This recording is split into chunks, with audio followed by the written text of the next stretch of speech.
और अब देखिए फायर ब्रांड योगी से 10 तीखे सवाल।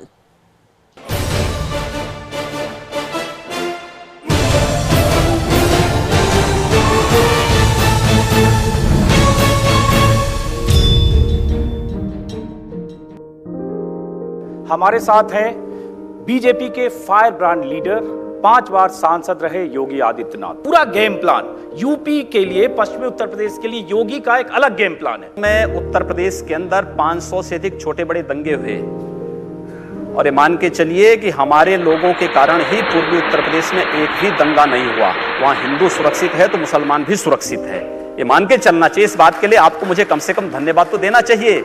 आप धन्यवाद नहीं देंगे, मेरी इस बात को आप नहीं स्वीकार करेंगे। दंगा हुआ वो अखिलेश सरकार की नाकामी थी ना, तो बोलिए इस बात को, बिल्कुल इस बात को बोलिए कि उसकी नाकामी थी। नाकामी थी जैसे निकम्मों को सत्ता से बाहर करिए यहाँ से। दंगे के समय बिल्कुल नाकामी थी, बाहर करना चाहिए। सुरक्षा न दे सके दंगाइयों पर। मैं जोर दे रहा हूँ, दंगे के समय सफाई में जिस ढंग से जश्न हो रहा था वो भी शर्मनाक था।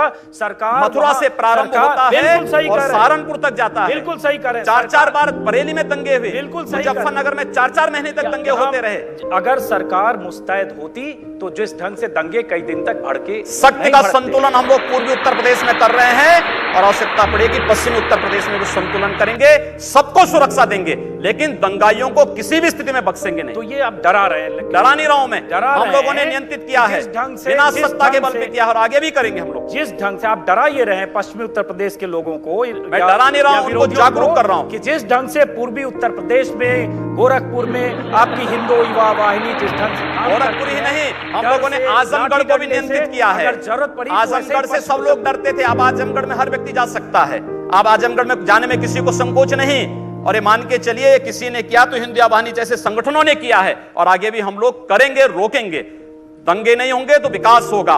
और पश्चिमी उत्तर प्रदेश में विकास इसलिए थमा है क्योंकि पश्चिमी उत्तर प्रदेश में लगातार दंगों ने जनजीवन को प्रभावित किया है, आम नागरिकों के सामने सुरक्षा का गंभीर संकट खड़ा किया है। और उत्तर प्रदेश में सपा बसपा ये दोनों सरकारें उन दंगाइयों को लखनऊ में लाकर के सम्मानित करते थे। स्टेट प्लेन का दुरुपयोग होता था, इन दंगाइयों को लाकर के सम्मानित किया जाता था। योगी जी, मैं ये पूछ रहा हूं, ऐसे दंगाइयों से सख्ती से सरकार निपटे, अच्छी बात है, सरकार की ड्यूटी होती है, सरकार की जिम्मेदारी है कि निपटे, लेकिन क्या ऐसे दंगाइयों से, अगर दंगा ऐसे होता है तो योगी आदित्यनाथ की हिंदू युवा वाहिनी या योगी आदित्यनाथ के कार्यकर्ता निपटे?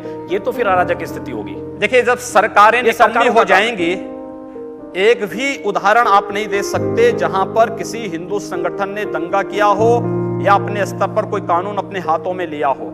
लेकिन शक्ति का संतुलन बनाने की आवश्यकता है और वह शक्ति का संतुलन पूर्वी उत्तर प्रदेश में बना है, पश्चिमी उत्तर प्रदेश में भी बनाएंगे। तो कैसे बनाएंगे? आप देखते रहिए, बनाएंगे। जरा सुनते हैं, आप जरा सुना दीजिए। मैंने कहा ना, जनता जानना चाहती है। पूर्वी उत्तर प्रदेश में जाइए क्यों दंगे नहीं हुए और पश्चिमी उत्तर प्रदेश में क्यों दंगे हुए, बस ये उदाहरण पर्याप्त है। पश्चिमी उत्तर प्रदेश में क्यों दंगे हुए, मैं जरा समझना चाहता हूं, जरा समझा दीजिए। वहां जब दंगे हुए मुजफ्फरनगर में, उसमें हर दल के नेता थे जो पर्दे के पीछे कहीं न कहीं उकसावे की राजनीति कर रहे थे, चाहे कांग्रेस के इमरान नासूर, देखिए ये तो बात, चाहे नेता तो बाद में आया, चाहे बीजेपी के हो, नेताओं के नाम मैं बता सकता हूं, नेता बाद में आए हैं, के पीछे उकसा रहे थे वहां, नेता बाद में आए हैं। कार्यकर्ता क्या आपको नहीं मालूम कि जब पहली बार उन 2 बालकों की हत्या होती है, बिल्कुल सब मालूम है, हत्या होती है, उत्तर प्रदेश सरकार के एक मंत्री के द्वारा उन हत्यारों को पुलिस स्टेशन से छुड़वाया जाता है और फिर वहां पर एक वर्ग विशेष के लोगों को खुली छूट दी जाती है दंगा करने की। और स्वाभाविक रूप से दंगा होगा, एक पक्षीय मार शुरू होगी तो दूसरा पक्ष हाथ पे हाथ धरा हुआ बैठे नहीं बैठ सकता। चलिए, वो काम सरकार का है। लगातार हुए। आपके इल्जाम में आंशिक या पूर्णतः सत्यता है, इसकी जांच सरकार का जिम्मा है। और ये सवाल उठे हैं, आपने जिन मंत्री का नाम नहीं लिया, लेकिन हाँ ऐसे सवाल उठे हैं। लेकिन सवाल उठता है, ऐसे हालात अगर कहीं बनते हैं, उससे निपटने की जिम्मेदारी, मैं फिर कह रहा हूं, सरकार की। कोई बुरा नहीं किया। अगर किसी विदेशी आक्रांता के द्वारा, किसी विदेशी आक्रांता के द्वारा किसी कालखंड में कुछ ऐसा कार्य किया गया है, उसको बदला जाना चाहिए। यह देश की सांस्कृतिक आजादी की लड़ाई भी है। सही बात है। तो आप ताजमहल का नाम राम महल कर सकते हैं, क्यों नहीं करेंगे? कर देंगे, बिल्कुल किया जाना चाहिए। आवश्यकता है तो किया जाना चलेगा। तो जो मुमताज महल के लिए शाहजहां ने ताजमहल बनाया, उसको जांच का विषय, चर्चा करिए ना इस पर कभी खुले मंच पर। अच्छा, तो इसका मतलब जो भी पुरानी विरासत है, अगर कहीं लाल कोई विरासत नहीं, कुतुब मीनार जो देश के हित में होगा, हमें वह कदम सख्ती के साथ उठाना चाहिए, बिना सोच, बिना लौंग लपेट के। बिना संकोच के। तो जो देश के हित में, देश की सुरक्षा के हित में है, आने वाली पीढ़ी के भविष्य के हित में हमें वो कदम उठाने में कोई संकोच नहीं करना तो चाहिए। योगी जी आप ये मानते हैं, आप थोड़ा गुस्से में हैं तो मैं कोई थोड़ा गुस्सा शांत नहीं हो हूं रहा मैं ये कह रहा हूं कि इसका मतलब हुआ कि आप देश के हित में मतलब मानते हैं जो 20-22% मुस्लिम आबादी है वो देश हित के खिलाफ है, उनको हाशिए पर रखकर आप अपना देश, अपनी दुनिया, आप अपना कभी सूबा गोरखपुर बनाना आएंगे ना, वहां मुसलमान जब पीड़ित होता है तो वह कहीं और नहीं जाता, वो मेरे पास ही आता है, कहता साहब देखो कोई- फलाना गुंडा उसके पास मुस्लिम कोई मुझे विकल्प नहीं है। परेशान कर रहा है। और उत्तर प्रदेश सरकार से भी जो पीड़ित होता है तो भी मेरे पास ही आता है, कहीं और नहीं जाता है।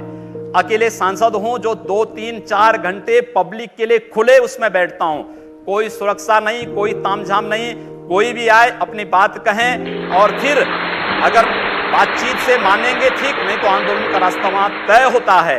हर एक व्यक्ति की सुरक्षा और हर एक व्यक्ति का विकास आपको देखना गोरखपुर में जाकर के एक बार इसको ये बोलेंगे हर एक व्यक्ति मतलब हिंदू हो या अरे क्या बात कर रहे हो? जो भारत का नागरिक है, जो भारत का नागरिक है वो हमारा नागरिक है, उसमें जाति मत और पंथ कहां की बात आती है? जब उस अरे मैं सनातन हिंदू धर्म का उपासक हूं, बदलना चाहते हैं, सनातन हिंदू धर्म का उपासक हूं, सर्वे भवन्तु सुखिनः सर्वे सन्तु निरामया की बात करता हूं।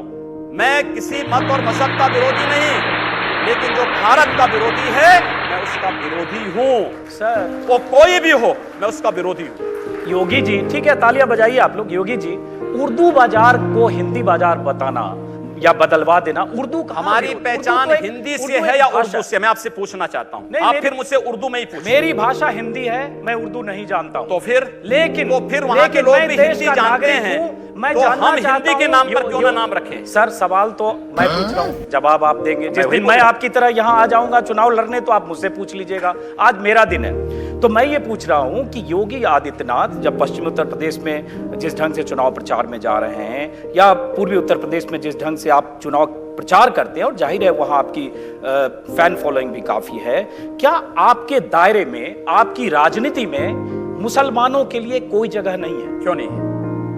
क्यों नहीं है? शाहनवाज हुसैन मेरे सबसे अच्छे मित्र हैं। अब वो डॉक्टर बीजेपी में हैं तो दुश्मन तो होने से- एपीजे अब्दुल कलाम को जब माननीय अटल बिहारी वाजपेयी जी ने राष्ट्रपति के लिए खड़ा किया था, सबसे पहला सांसद था जिन्होंने समर्थन किया था। भारत का मुसलमान डॉक्टर एपीजे अब्दुल कलाम बने, शाहनवाज हुसैन जैसा बने, पहला व्यक्ति रहूंगा जो समर्थन करेगा।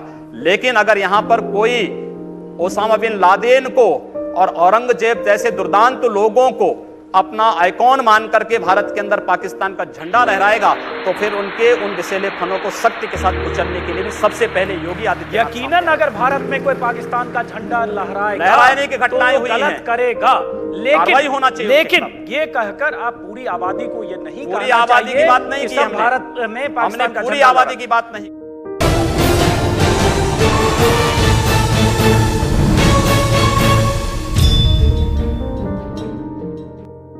आप जिन हिंदू हितों की बात कर रहे हैं उनमें से बहुत से हिंदुओं को, जैसे मैं भी हिंदू हूँ, बहुत से हिंदुओं को लगता है कि राम मंदिर की याद आप लोगों को सिर्फ चुनाव के वक्त आती है। तो क्या आपके लिए राम मंदिर का मुद्दा सिर्फ चुनाव लड़ने का एक जरिया है, मुद्दा है, या इसके बारे में आप लोग अभी कुछ करेंगे भी? हम लोग करेंगे। मैं कल ही रायपुर में राम मंदिर का उद्घाटन करके आया हूँ। भगवान राम का ननिहाल है और भगवान राम के ननिहाल में राम मंदिर का निर्माण हो चुका है, और ज्योतिषीय जो गणना है वो ये बताती है कि भगवान राम के ननिहाल में मंदिर का निर्माण अयोध्या में राम मंदिर के निर्माण का मार्ग प्रशस्त करेगा। लेकिन योगी जी जो उन्होंने सवाल बताएंगे, लेकिन तारीख नहीं बताएंगे। मंदिर भी बनेगा और समय आने पर तारीख भी बताएंगे। जब बड़े नेता बात करते हैं तो कानून तय करेगा, लेकिन जब चुनाव आता है तो आप हो या केशव मौर्य फिर राम मंदिर के कुछ तो धैर्य रखिए। मैं समझता हूं राज्य सरकार की बड़ी भूमिका है।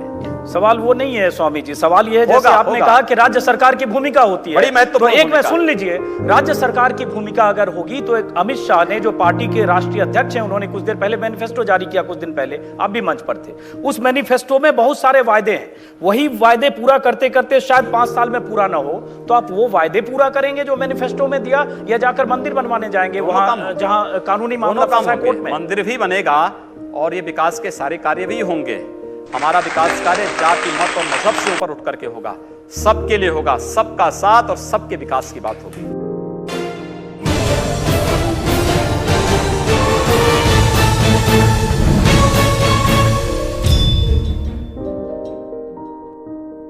पिछले 14 वर्षों की सरकारों की पूरी नीतियां ही सांप्रदायिक रही हैं। एक भी बार मीडिया इस पे क्यों नहीं बोला है? इस पे क्यों नहीं बोला है? नहीं, वो तो यानी कब्रिस्तान को पैसा मिले और शमशान घाट को ना मिले, कन्या विद्याधन मुस्लिम कन्याओं को मिले लेकिन हिंदू कन्याओं को ना मिले, एक भी बार क्यों नहीं आपने इस पे उंगली अगर उठाई? सरकार ऐसी बेईमानियां करती है तो वो की भी गलत है। की लेकिन है, इसका जवाब अखिलेश मैं कह रहा हूं ना यादव से की आपके है, नेता और पूछना कार्यकर्ता चाहिए था पूछे। आपको अखिलेश यादव से इस बारे में। वो अगर ऐसी कोई सरकारें करती वो भी गलत है, और योगी जी आप भी एक तरफा जब करेंगे हिंदू मैं एक तरफा नहीं कर रहा हूं, वो भी गलत हमने है। कहा हम अहिल्याबाई कन्या विद्या योजना के अंतर्गत स्नातक तक की शिक्षा सभी बालिकाओं को देंगे। सभी बालिकाओं का मतलब जाति मत और मजहब कहीं नहीं आता है। हमने कहा सबका विकास होगा, हमने कहा सबका साथ होगा।